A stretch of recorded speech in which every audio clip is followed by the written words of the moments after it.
안녕하세요. 세상 속의 제자도 구독자 여러분. 네, 기분 좋은 아침입니다. 안녕하세요. 오늘 여러분과 함께 나눌 이야기는 많은 분들이 매일 가까이 하시는 하나님을 경험하는 삶 365 묵상집이에요. 아, 네네. 그 묵상집 좋죠. 네.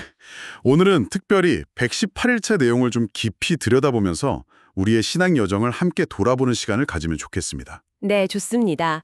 오늘 함께 나눌 118일차 제목부터가 딱 눈길을 끌더라고요. 길 대신 그리스도. 맞아요. 길 대신 그리스도. 듣기만 해도 딱 떠오르는 구절이 있죠? 요한복음 14장 6절. 네, 그렇죠. 내가 곧 길이요, 진리요, 생명이니. 네, 나로 말미암지 않고는 아버지께로 올 자가 없느니라.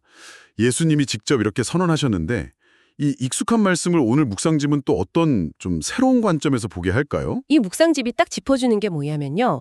우리가 보통 하나님의 뜻을 찾을 때, 다음 단계는 뭐지? 어딜 가야 하지? 이렇게 좀 구체적인 계획이나 지침을 자꾸 구하려고 한다는 거예요. 아, 내비게이션 찍듯이요. 그렇죠. 그런데 정말 중요한 건 그 계획 자체가 아니라 바로 길이신 예수님과 지금 이 순간 함께 걷고 있느냐 이걸 묻는 거죠. 아, 그러니까 어디로 가야 하는가 보다 누구와 함께 가고 있는가 이게 더 먼저라는 거군요. 네, 훨씬 본질적인 질문인 거죠. 특히 저희 채널 구독자분들처럼 세상 속의 제자로 살아가려고 할 때 당장 눈앞의 선택 또 미래 계획 때문에 마음이 막 분주해지기 쉽잖아요. 맞아요. 근데 이 관점은 정말 좀 신선하게 다가오네요.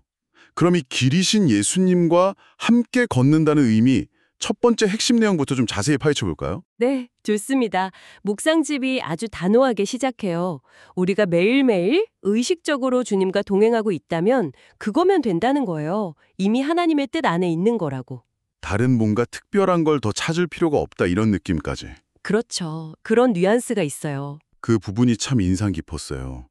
마치 그 예수님 제자들이 갈릴리 호숫가를 걷든 예루살렘으로 올라가든 주님 다음 코스는 어딥니까? 이렇게 일일이 물어보지 않았던 것처럼요. 네, 맞아요.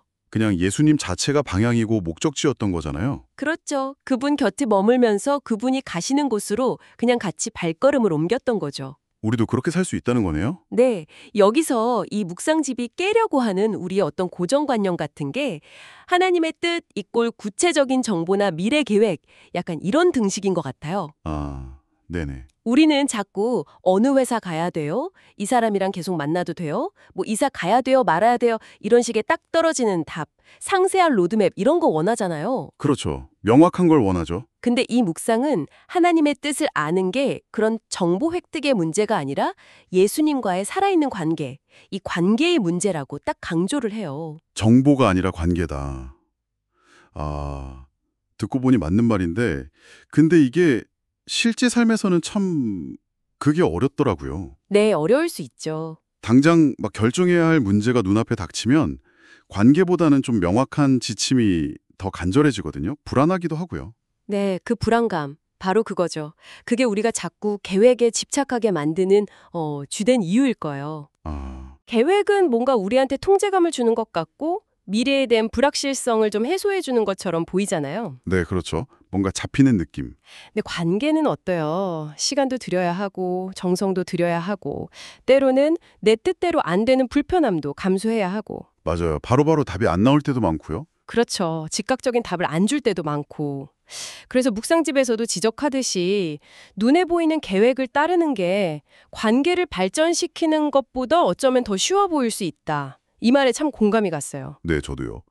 관계는 뭔가 꾸준히 이렇게 가꿔 나가야 하는 정원 같은 느낌? 근데 계획은 딱 떨어지는 수학 공식 같은 느낌. 그런. 아, 비유 좋네요.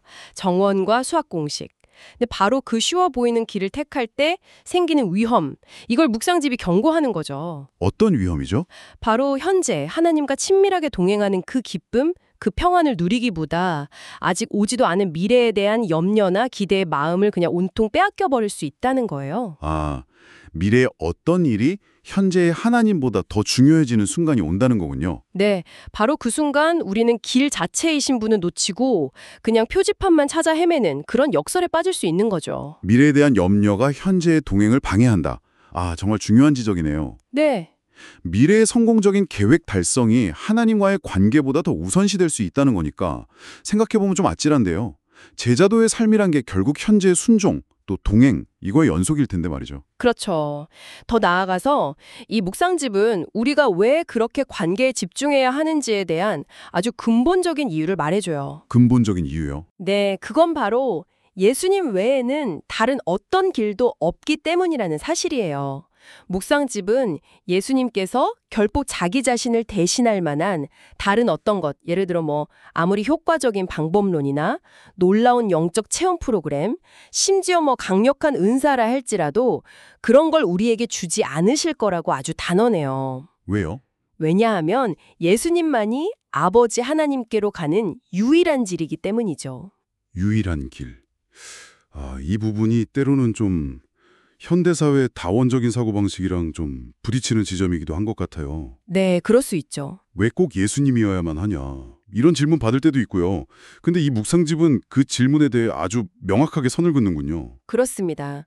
이 묵상은 타협의 여지를 두지 않아요. 어떤 훌륭한 신앙 서적, 감동적인 집회, 심지어 우리가 받은 소중한 영적 은사들조차도 예수 그리스도와의 인격적이고 살아있는 관계를 대체할 수는 없다는 거예요. 대체 불가. 네, 그것들은 길 자체이신 예수님께로 우리를 더 가까이 이끌어주는 어떤 도구나 표지판은 될 수 있겠죠.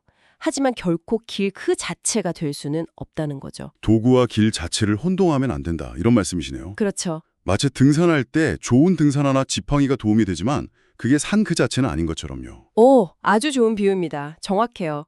우리가 자칫 어떤 특정 프로그램이나 방법론 혹은 특정 리더에게 의존하게 될 때 우리는 예수님이라는 그 유일한 길에서 벗어날 위험에 처하게 되는 거죠.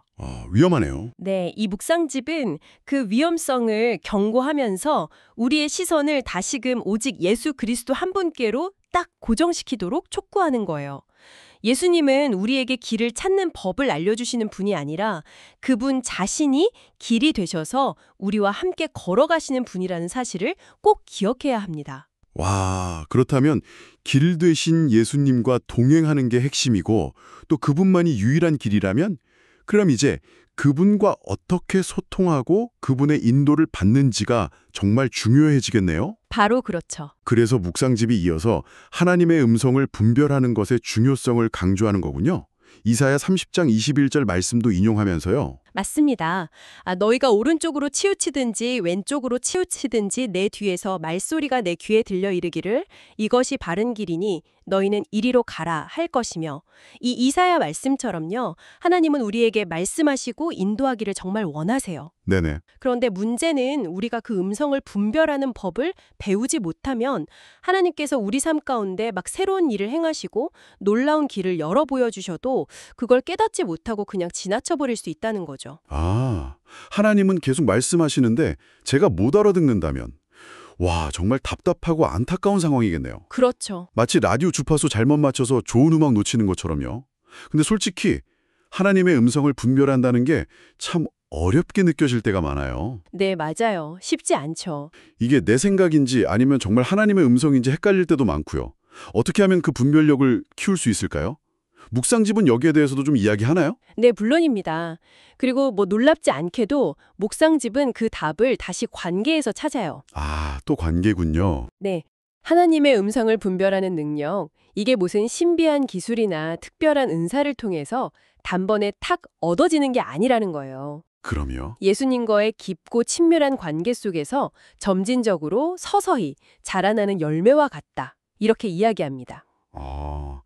분별력조차도 관계의 결과물이다. 그렇습니다. 우리가 누군가와 많은 시간을 함께 보내고 깊이 사랑하게 되면 그 사람 목소리는 수많은 소음 속에서도 딱 구별해낼 수 있잖아요. 네, 그렇죠. 전화 목소리만 들어도 알죠? 네. 심지어 전화기 넘어 목소리 톤만 들어도 이 사람 기분이 어떻구나 알아차리기도 하고요. 맞아요. 마찬가지로 우리가 매일 의도적으로 시간을 내서 예수님과 교제하고 그분의 말씀인 성경을 묵상하고 또 기도로 대화하면서 그분의 임재 안에 머무르는 연습을 할 때 우리는 점차 그분의 음성에 익숙해지고 민감해지게 된다는 거죠. 시간을 들여서 관계를 가꾸는 것 외에는 왕도가 없다. 이런 말씀이시네요. 네, 그렇습니다. 조급하게 분별의 기술만 배우려고 해서는 안 되겠네요. 꾸준히 관계에 투자하는 그 시간 속에서 자연스럽게 그 능력이 길러지는 거니까요. 바로 그거죠. 분별력은 배우는 기술이라기보다는 관계 속에서 얻어지는 감각에 가깝다고 볼 수 있어요. 물론 성경 말씀이라는 객관적인 기준, 또 신앙 공동체의 건강한 조언, 이것도 분별에 있어서 아주 중요하죠. 네, 중요하죠. 하지만 그 모든 것의 기초는 예수님과의 개인적이고 살아있는 관계라는 겁니다.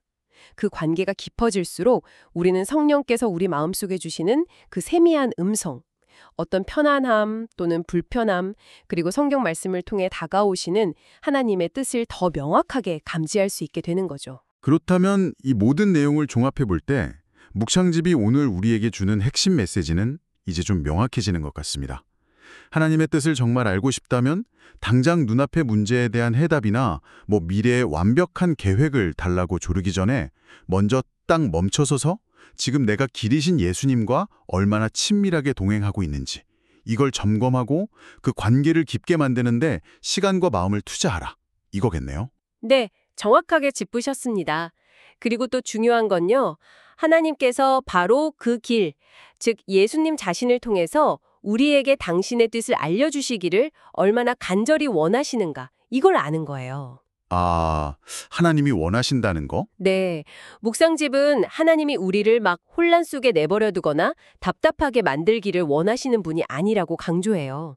오히려 우리가 그분의 음성을 듣고 따르기를 누구보다 바라신다는 거죠. 하나님은 우리에게 막 복잡한 지도를 휙 던져주고 알아서 찾아와. 이렇게 하시는 분이 아니라 친히 우리의 손을 잡고 한 걸음 한 걸음 같이 걸어가기를 원하시는 그런 따뜻한 아버지 같다. 이런 느낌이 드네요. 네, 맞습니다. 바로 그거예요. 따라서 핵심은 길 찾기에 대한 우리의 어떤 조급함이나 집착에서 좀 벗어나서 길이신 분과의 동행, 그 자체에 집중하는 그런 태도의 전환이 필요하다는 거죠. 네, 동행 자체에 집중하는 것. 그 친밀한 동행 속에서 우리는 자연스럽게 그분의 마음을 알아가게 되고 또 그분이 기뻐하시는 방향으로 우리의 발걸음을 옮기게 될 겁니다. 때로는 명확한 지침으로, 때로는 마음의 평안함이나 확신으로, 때로는 주변 사람이나 상황을 통해서 말씀하시면서 우리를 인도하실 거예요. 그 과정 자체가 바로 하나님의 뜻을 알아가는 여정인 거죠. 네, 오늘 우리는 하나님을 경험하는 삶 365 묵상집 118일차 내용을 통해서 예수님이 단지 길을 안내하는 내비게이터가 아니라 부분 자신이 바로 우리가 걸어가야 할 길이 되신다는 깊은 의미를 함께 나누었습니다. 네, 결국 중요한 것은 미래에 대한 어떤 불안이나 막연한 계획이 아니라 바로 지금 이 순간 길 되신 예수님과 얼마나 눈을 맞추고 발걸음을 함께하고 있느냐, 이 점을 다시 한번 마음에 새기게 되네요. 네, 특별히 세상 속의 제자도 채널 구독자 여러분들처럼 그 일상 속에서 치열하게 신앙의 길을 걸어가시는 분들에게 오늘 나눈 이야기가 좀 더 깊은 울림을 주지 않을까 그런 생각을 해봅니다. 아, 네. 세상 속에서 하나님을 뜻을 따라 살려고 막 애쓰다 보면 구체적인 인도하심을 구하는 그런 간절한 마음과 동시에 또 지금 여기에서 주님과의 관계에 충실해야 한다는 이 메시지 사이에서 그 건강한 균형을 찾아가는 것이 늘 숙제처럼 느껴질 수 있거든요. 맞아요. 저 역시 늘 고민하는 지점이고요. 오늘 이 묵상이 그 고민에 대한 어떤 중요한 통찰과 또 위로를 주는 것 같습니다. 네, 저도 그렇게 생각합니다. 그래서 마지막으로 여러분께 이런 질문을 던지면서 오늘 이야기를 마무리하고 싶습니다. 오늘 하루 다음 단계는 무엇일까? 이 질문에 매달리기보다 바로 지금 길이신 예수님과 한 걸음 더 깊이 동행하기 위해서 여러분이 할 수 있는 아주 구체적인 한 가지는 무엇일까요? 거창하거나 어려운 일이 아니어도 좋을 것 같아요. 그냥 잠시 하던 일을 멈추고 조용히 눈을 감고 그분의 이름을 부르면서 그분의 임재를 느껴보는 그런 짧은 순간을 갖는 것은 어떨까요? 네, 좋네요. 아니면 오늘 만나는 누군가에게 예수님이라면 어떻게 하셨을까 이걸 생각하면서 작은 친절 하나를 베풀어 보는 것은 어떨까요? 그 작은 실천 하나하나가 길 되신 주님과 발걸음을 맞추는 정말 소중한 연습이 될 것입니다. 네, 좋습니다.